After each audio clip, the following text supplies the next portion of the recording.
जो हवे आजना विडियो में आपणे धोरण 8 विज्ञान विषय में पाठ नंबर 12 घर्षण ने शुरुआत करिए। तो पाठ नंबर 12 घर्षण विषय आपणे आ प्रकरण में आ पाठ में भणवानुं छे। तो सौथी पहला घर्षण एटले शुं? तो घर्षण एटले भौतिक संपर्क में रहेली बे वस्तुओनी सपाटी वच्चे सापेक्ष गतिनो विरोध करे तेने शुं कहेवामां आवे? घर्षण कहेवामां आवे छे। एटले भौतिक संपर्क में रहेली बे वस्तु, जेम के आपणे हाथनी बंने हथेળી घसीए छीए तो ए बे वस्तु एकबीजाना भौतिक संपर्क में होय अने एनी सपाटी वच्चे गतिनो शुं थाय छे? विरोध थाय छे। तेने शुं कहेवाय छे? घर्षण कहेवाय छे। हवे कोईपण बे वस्तुनी जे सपाटी होय ने ज्यारे घर्षण होय तो घर्षण करे ने त्यारे बंने सपाटी पर बळ लागे छे। घर्षण भौतिक संपर्क में रहेली बंने सपाटी पर लागे छे। घर्षण पण लागे अने बळ पण लागे, बराबर।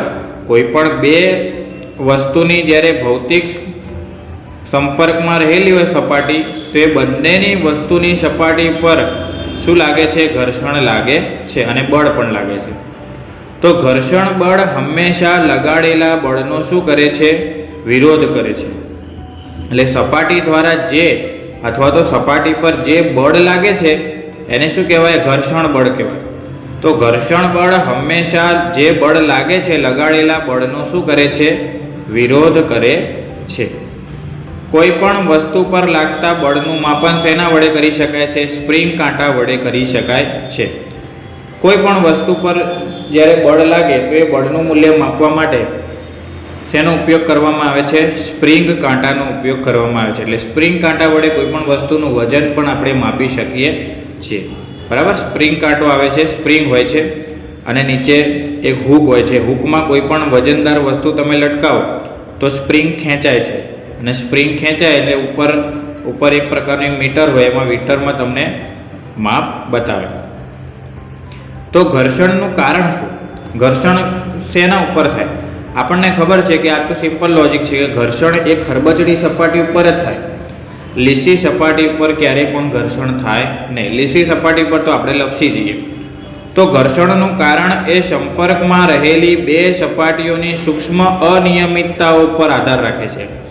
सूक्ष्म अनियमितता एटले ए सपाटी केवी होवी जोईए? खरबचड़ी सपाटी होवी जोईए। लीसी सपाटी पर क्यारेय पण घर्षण थतुं नथी। तो घर्षणनुं जे मुख्य कारण छे ए संपर्कमां रहेली बे सपाटीओनी शेना उपर आधार राखे छे? सूक्ष्म अनियमितता उपर आधार राखे, एटले सूक्ष्म छिद्र अथवा तो खरबचड़ी सपाटी पर आधार राखे छे। तो सपाटी जेटली खरबचड़ी होय तेटલું જ વધુ घर्षण थाय छे। આપણને ખબર છે, જો આપણે રોડ છે, રોડ એ ખૂબ જ ખરબચડી સપાટી છે તો રોડ ઉપર ઘર્ષણ કેવું થાય છે? ખૂબ જ વધારે થાય છે। અને કાચ છે, એ કાચ ખૂબ જ લીસી સપાટી છે તો કાચ ઉપર કોઈ પણ પ્રકારનું ઘર્ષણ થઈ શકતું નથી। જેમ કે આપણે ચોક વડે બોર્ડ ઉપર લખીએ છીએ, બ્લેકબોર્ડ ઉપર, તો ચોક બ્લેકબોર્ડ એ ખરબચડી સપાટી છે માટે ચોક ઘસાય છે અને રોડ પણ ખરબચડી સપાટી છે, પણ વસ્તુની સપાટી જેટલી ખરબચડી હશે તેટલું જ વધારે શું થશે? ઘર્ષણ થશે। પણ બ્લેકબોર્ડ કરતાં રોડ ઉપર ઘર્ષણ કેવું થાય? વધારે। કેમ? કારણ કે રોડની સપાટી એ વધારે કેવી હોય છે? ખરબચડી હોય છે માટે, બરાબર। એટલે ઘર્ષણ એટલે શું? કોઈપણ બે વસ્તુની ભૌતિક સંપર્કમાં સપાટી રહેલી હોય તે બંને વચ્ચે ઘર્ષણ થાય છે। बंने सपाटी पर घर्षण पण लागे छे अने बळ पण लागेल छे। तो ये घर्षण बळ, घर्षण थाय त्यारे जे बळ लागे एने कहेवाय छे घर्षण बळ। तो घर्षण बळ हमेशा केवुं होय छे? लगाड़ेला बळनो शुं करे छे? विरोध। हवे जे बळ लागे छे एने शेना वडे मापी शकाय छे? मापन स्प्रिंग कांटा वडे मापी शकाय छे। अने कोई पण घर्षण थाय एनुं कारण शुं? एनी सूक्ष्म अनियमितता। એટલે કે ખરબચડી સપાટી જેટલી વધારે હોય એટલું વધારે ઘર્ષણ થાય, ઓછી ખરબચડી સપાટી હોય તો ઓછું ઘર્ષણ થાય છે। હવે ઘર્ષણ જ્યારે થાય છે તો સપાટી શેના ઉપર આધાર રાખે છે?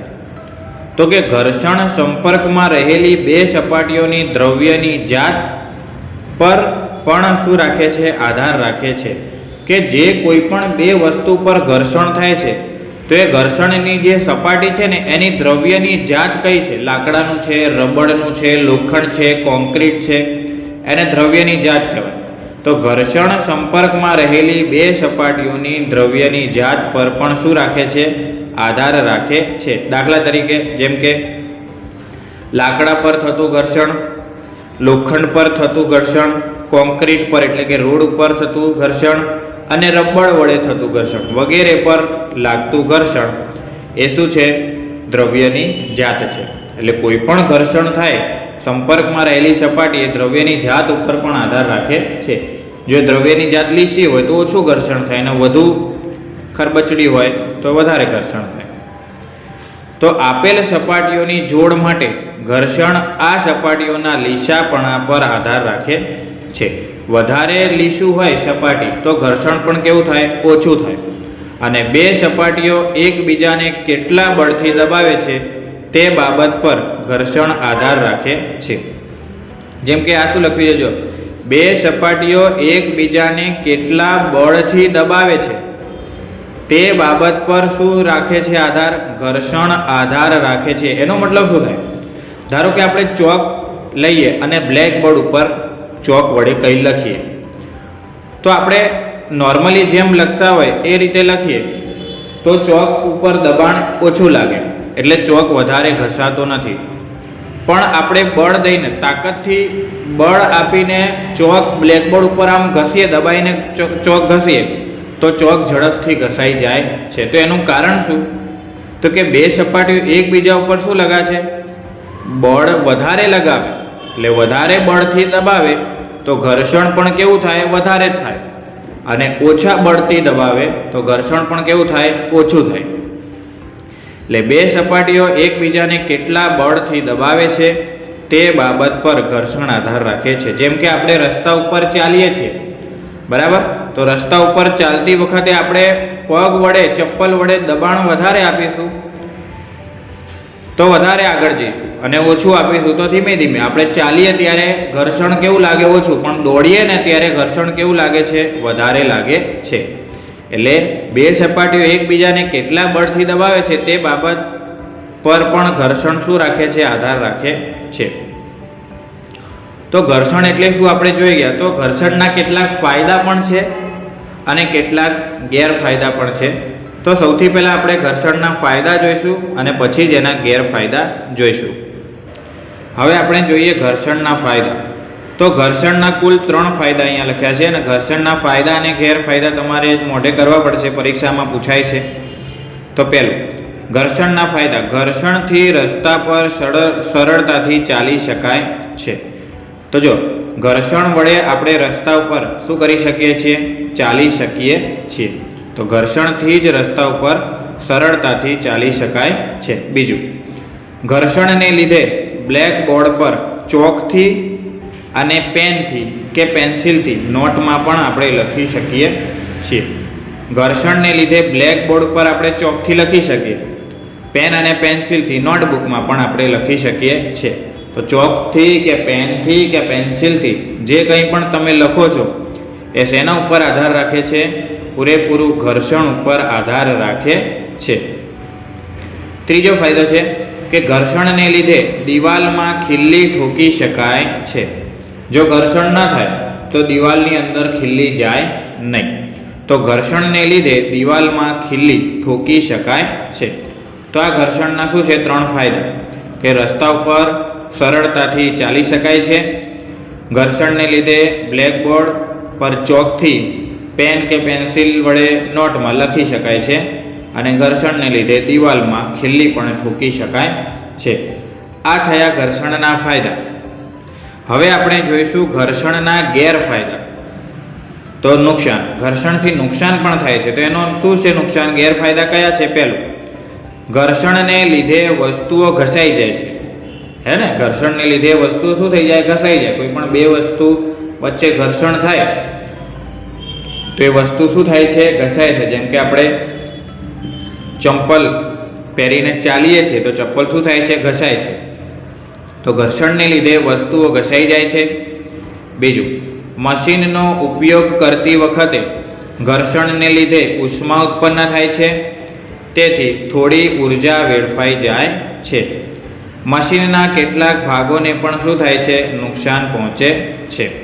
કોઈ પણ મશીન હોય, હવે મશીન વચ્ચે બે વસ્તુ, મશીનના કોઈ પાર્ટ હોય, એના બે પાર્ટ વચ્ચે ઘર્ષણ થાય, તો ઘર્ષણ થાય તો એ બંને ભાગ વચ્ચે થોડી જગ્યા થઈ જાય. એનું કારણ શું? ઘર્ષણને કારણે બંને ભાગ શું થાય છે? ઘસાઈ જાય છે. તો મશીનનો ઉપયોગ કરતી વખતે ઘર્ષણને લીધે ઉષ્મા તો ઉત્પન્ન થાય છે. કોઈ પણ બે વસ્તુ વચ્ચે જ્યારે ઘર્ષણ થાય ત્યારે ઉષ્મા ઉત્પન્ન થાય જ, ગરમી. આપણે બે હાથની હથેળી ઘસીએ તો ગરમી ઉત્પન્ન થાય છે ને. તેથી થોડી ઉર્જા આપણી વેડફાઈ જાય છે અને મશીનના કેટલાક ભાગોને શું થાય છે? નુકસાન પણ પહોંચે છે. ત્રીજું નુકસાન, ત્રીજો ગેરફાયદો, ઘર્ષણને લીધે ગતિશીલ વસ્તુઓની ગતિ અવરોધાય છે, તેથી તેની ઝડપ ઘટે છે. ઘર્ષણને લીધે શું થાય છે? ગતિશીલ વસ્તુ હોય એની ગતિ અવરોધાય, તેથી તેમની ઝડપ શું થાય છે? ઘટે છે. ઉદાહરણ આપીએ. આપણે સાયકલ ચલાવીએ તો રસ્તા ઉપર જ્યારે સાયકલ ચલાવીએ અને એક સમય એવું ચાલતી સાયકલમાં આપણે પેન્ડલ મારવાનું બંધ કરી દઈએ, સાયકલ ચાલે કેવી રીતે? સાયકલનું જે પૈડું છે અને રસ્તા વચ્ચે શું થાય છે? ઘર્ષણ થાય છે.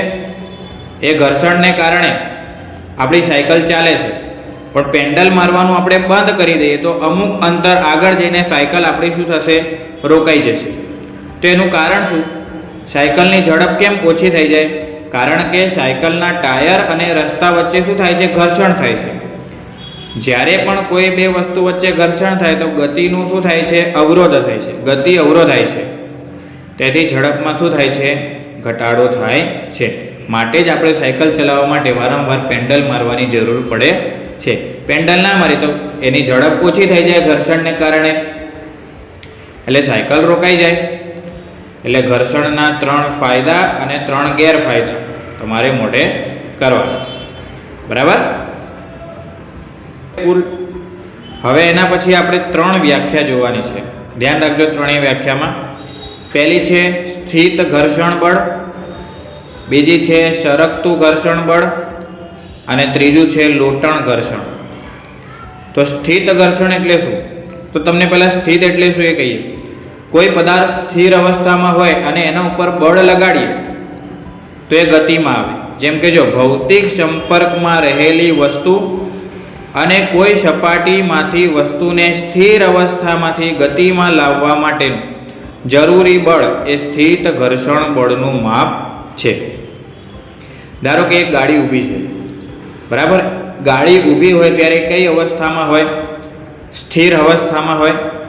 સ્થિર અવસ્થામાં હોય ત્યારે એના ઉપર આપણે ગાડી ઉપર ભૌતિક સંપર્કમાં એટલે કે હાથ વડે ધક્કો મારીએ તો આપણા હાથ અને ગાડીની સપાટીને ભૌતિક સંપર્કમાં આવે અને હાથથી આપણે શું લગાડીએ છીએ? બળ લગાડીએ છીએ. તો ભૌતિક સંપર્કમાં રહેલી વસ્તુ અને કોઈ સપાટીમાંથી વસ્તુને સ્થિર સ્થિતિમાંથી ગતિમાં લાવવા માટેનું જરૂરી બળ એ સ્થિત ઘર્ષણ બળનું માપ છે. ઉદાહરણ તરીકે બંધ ગાડીને આપણે ધક્કો મારીએ તો ગાડી એ ગતિમાં આવે, એને શું કહેવાય છે? સ્થિત ઘર્ષણ બળ. બરાબર? ગાડી ઊભી હોય ત્યારે સ્થિર હોય, તેને ધક્કો મારીએ એટલે બળ લાગે, બળ લાગે એટલે ગાડી ગતિમાં આવે, જેને શું કહેવાય છે? સ્થિત ઘર્ષણ બળ કહે છે. બીજું છે સરકતું ઘર્ષણ. તો સરકતું ઘર્ષણ એટલે શું? તો કે વસ્તુ જ્યારે કોઈ સપાટી પર અચળ ઝડપથી સરકતી હોય ત્યારે તેની અચળ ઝડપી ગતિ ચાલુ રાખવા માટેનું જરૂરી બળ એ સરકતા ઘર્ષણનું માપ છે. ઉદાહરણ આપીએ પછી સમજાશે. સરકતું ઘર્ષણ એટલે શું? ધારો કે આપણે સાયકલ ચલાવીએ તો સાયકલ તો ચાલતી જ હોય ઝડપથી, પણ એની એ જ ગતિ ચાલુ રાખવા માટે આપણે વારંવાર સાયકલને પેન્ડલ મારવું જ પડે છે. એટલે પેન્ડલ મારીએ એટલે બળ લાગે અને ગતિ કન્ટિન્યુ એની ચાલુ રહે. એટલે કે જો વસ્તુ જ્યારે કોઈ સપાટી પર અચળ ઝડપથી સરકતી હોય એટલે કે સાયકલ ચાલુ જ છે ત્યારે તેની અચળ ઝડપી ગતિ ચાલુ રાખવા માટે, તો એ ગતિ કન્ટિન્યુ ચાલુ રાખવા માટે જરૂરી બળ એટલે કે આપણે વારંવાર પેન્ડલ મારવું પડે છે, એટલે કે જરૂરી બળ લાગે છે એ કોનું માપ છે? સરકતા ઘર્ષણનું માપ છે. એને શું કહેવાય? સરકતું ઘર્ષણ. અને ત્રીજું છે લોટણ ઘર્ષણ. લોટણ ઘર્ષણ એટલે જ્યારે કોઈ વસ્તુ બીજી વસ્તુની સપાટી પર ગબડે છે ત્યારે તેની ગતિને અવરોધતા બળને શું કહેવાય છે? લોટણ ઘર્ષણ કહે છે. એટલે ધારો કે આપણે કોઈ બ્રિજ ઉપર ઊભા છીએ, પુલ ઉપર, તો બ્રિજ ઉપર ઊભા છીએ અને કોઈ પણ પ્રકારનું આપણે બળ નથી લગાવતા, સાયકલ ઉપર સાયકલ લઈને ઊભા છીએ અને વિધાઉટ પેન્ડલ, કોઈ પણ પેન્ડલ માર્યા વગર આપણે નીચે ઉતરી જઈએ, તો એનું કારણ શું? કેમ કે ઢાળ છે. તો લોટણ ઘર્ષણ હંમેશા ક્યાં લાગે? ઢાળ ઉપર જ લાગે. તો ઢાળ ઉપર કોઈ પણ વસ્તુ તમે મૂકો ઉપરની તરફ તો એ નીચે ગબડીને આવી જાય, પછી એ નાની લખોટી હોય કે કોઈ પણ વાહન હોય. તો કે જ્યારે કોઈ પણ વસ્તુ બીજા વસ્તુની સપાટી પર ગબડે છે ત્યારે તેની ગતિને અવરોધતા બળને લોટણ ઘર્ષણ કહે છે. તો ત્રણેય વ્યાખ્યા વિશે સમજાવી દીધું, ખબર પડી. સ્થિત ઘર્ષણ બળ એટલે બંધ ગાડીને આપણે ધક્કો મારીએ ત્યારે લાગતા બળને સ્થિત ઘર્ષણ બળ કહેવાય છે. સરકતું ઘર્ષણ એટલે ચાલુ સાયકલમાં આપણે વારંવાર એને પેન્ડલ મારીએ છીએ, અથવા તો બાઇકની વાત કરીએ તો એક્સિલેટર આપીએ છીએ, એને સરકતું ઘર્ષણ કહેવાય છે. અને લોટણ ઘર્ષણ એટલે કોઈ પણ વસ્તુ ઢાળ ઉપર ગબડે એને લોટણ ઘર્ષણ કહેવાય. તો સૌથી ઓછું બળ શેમાં લાગે? લોટણ ઘર્ષણમાં લાગે. એના કરતાં થોડું વધારે બળ સરકતા ઘર્ષણમાં લાગે અને સૌથી વધારે બળ શેમાં લાગે? સ્થિત ઘર્ષણ બળમાં લાગે છે. બરાબર. તો પ્રકરણ નંબર 12 ઘર્ષણની સમજૂતી અહીંયા સુધી રાખી, લોટણ ઘર્ષણ સુધી. બાકીની જે સમજૂતી છે આના પછીના વિડીયોમાં આપણે ચલાવીશું અને પ્રશ્નોના જવાબની પણ આપણે ચર્ચા કરીશું. તો આજના વિડીયોમાં વિજ્ઞાનમાં આપણે પાઠ નંબર 12 ઘર્ષણ વિશે જે કંઈ પણ સમજાવ્યું છે વ્યવસ્થિત રીતે વિડીયો જોઈને ધ્યાનથી સમજીને પછી તમારે ચોપડામાં લખવાનું છે. Okay, thank you.